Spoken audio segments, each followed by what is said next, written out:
Hello everybody and welcome to another Beyblade X news video, and let's get started.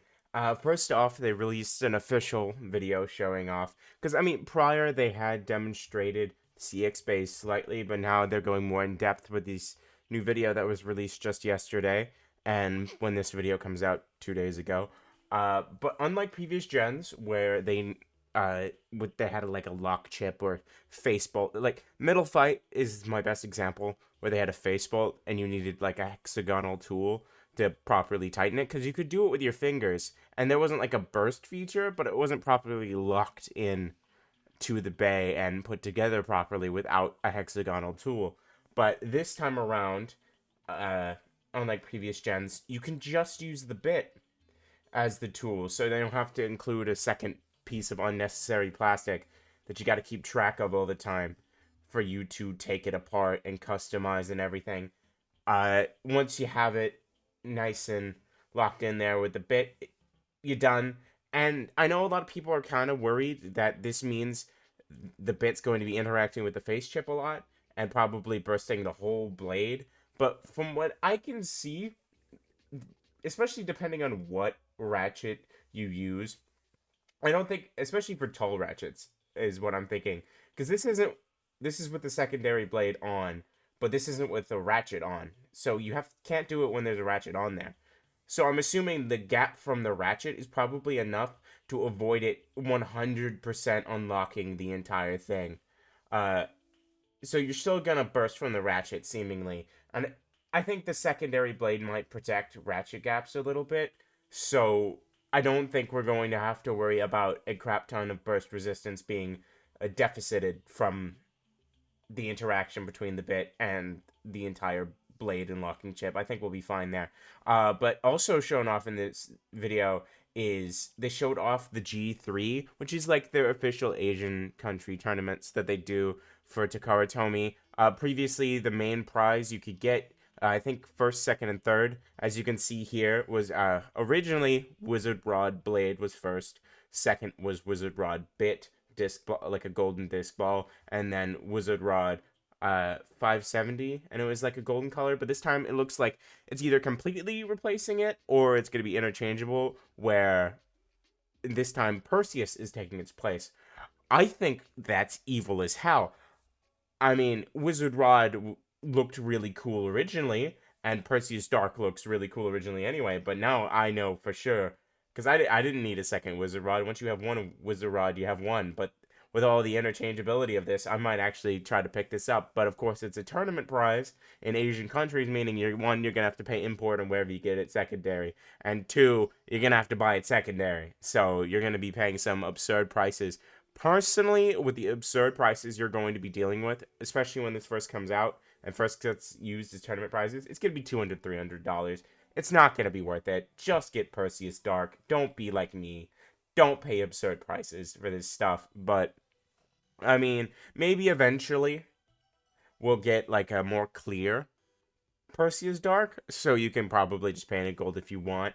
But either way, this will be out there. If you were to spend the money to get something secondary, I would personally use on Aero Pegasus. That's still expensive, and that's a completely unique blade, so it's not like you can get another Aero Pegasus anyway.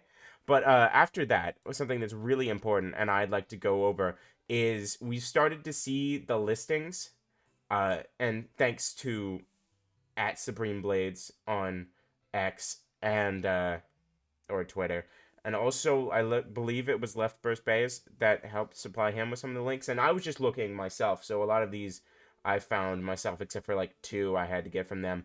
But all of these boosters, specifically Yelkong Booster, Soar Phoenix 580 Hexa Booster, UX Shinobi, Shadow Shinobi Booster, Obsidian Shell Booster, the UX Hammer Incendio Starter Pack, same with Wizard Rod 160R, the green one, and the exclusive Hasbro 570DB UX starter pack are all technically on Amazon right now. And you can personally, I put them all in my X for everyone to easily get their hands on, so they don't have to like join some random thing to easily find it or look up code words. They're all there for you if you want to, and maybe add them to a shopping list so you can get an update on whether they're actually up for sale. Originally, the Yell Kong 360 gear ball booster, when it first got posted, was up for sale and shipping March 26th. I do believe all those sold out. And I think it was probably the same with Soar Phoenix 580 Hexa,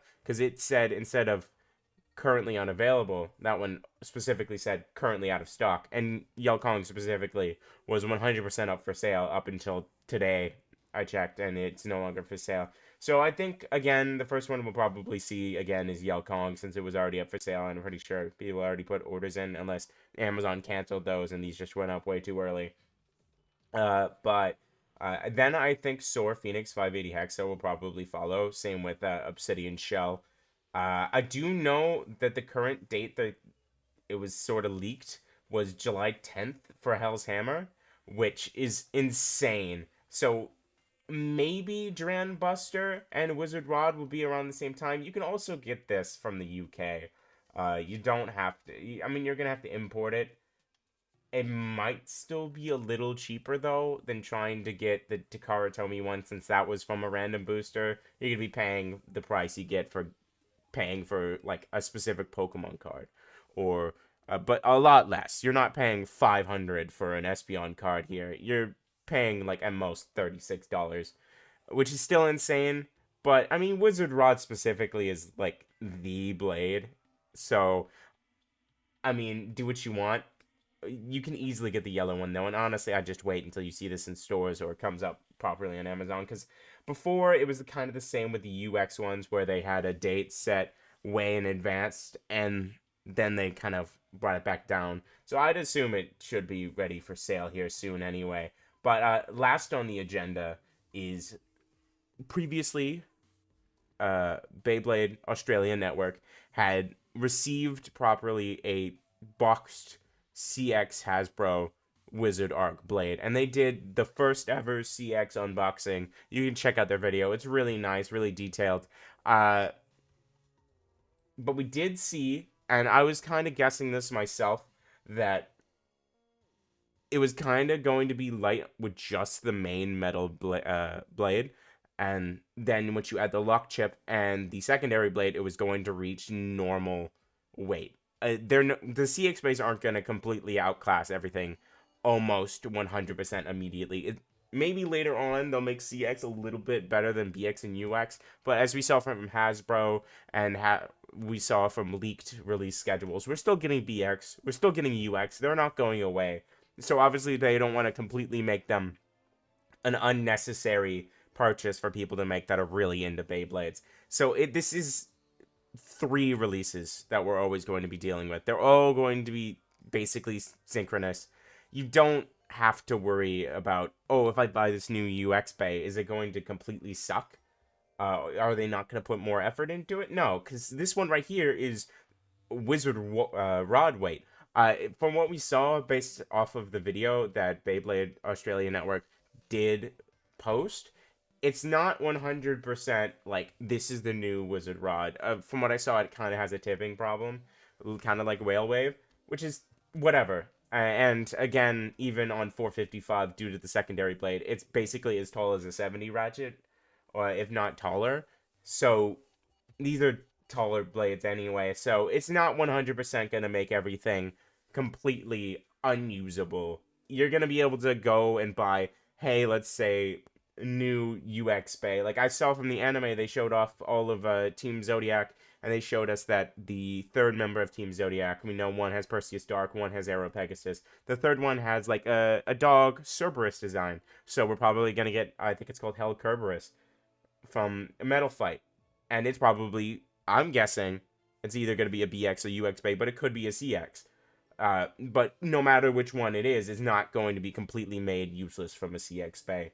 But either way, no, that's all I had to say. We're probably going to get a lot more news here soon, because, I mean, I think the 15th, a new Core issue is supposed to come out, if I'm not insane, and Beyblade Day is coming up on the 21st this month, so we'll have plenty more news. And if you want to see that, go ahead and ring that notification bell to get notified of a new video. Like, subscribe, and leave a comment down below talking about all the new stuff coming up. And y'all, have a wonderful day.